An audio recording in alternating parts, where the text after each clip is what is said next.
हमारे जो बुज़ुर्ग हैं ना, वो वैसे तो दिन में थके हुए ही होते हैं काफ़ी मर्तबा, रात में भी थके हुए होते हैं। जितना सो लेते हैं, कई दफ़ा सो के थक जाते हैं, कई दफ़ा नींद नहीं आती तो थक जाते हैं।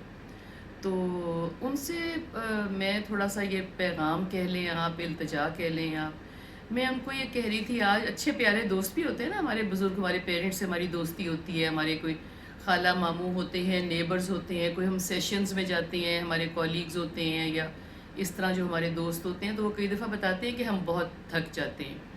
तो मैं आज कह रही थी अपने एक हमारे फ्रेंड हैं मेरे, तो फादर जितने हैं, मगर चूँकि हम बहुत से सेशंस में इकट्ठे हैं तो हम दोस्त भी हैं।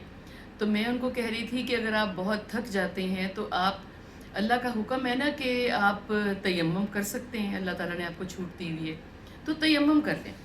और अगर आपका ख़्याल है कि आप बैठ के भी थक रहे हैं तो आप लेट के इशारों से नमाज़ पढ़ लें। बिकॉज़ जो असल में हुक्म नहीं है और जो छूट नहीं है, वो है नमाज को छोड़ने की, वो है क़ज़ा करने की, और वो है बग़ैर वज़ू के नमाज पढ़ने की। तो हम पानी से घबरा रहे हैं या हम उठ के नहीं जाना चाह रहे या कोई भी बात है, तो उस पे ये फ़ैसला करें कि मैंने नमाज अदा ज़रूर करनी है। भले मैं लेट के कर लूँ, इशारों से कर लूँ, लीन करके कर लूँ।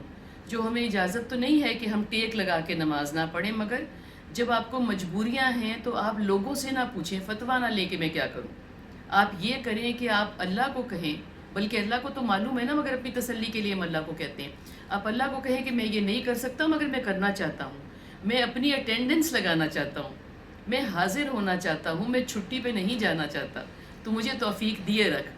तो तयम्मम कर लिया, इशारों से जितना कर सकते हैं उतना कर लिया, मगर नमाज को छोड़े नहीं। इसकी बहुत बरकतें हैं जो हमारी ज़िंदगी पे पड़ेंगी, हमारे बड़ों की पे पड़ेंगी, उनके वसीले से हम पे पड़ेंगी और हमारे सारे घर पे पड़ेंगी। तो नमाज फ़र्ज़ है, और अल्लाह करे हमारी आखिरी सांस तक हमें एहसास होता रहे कि ये फ़र्ज़ है।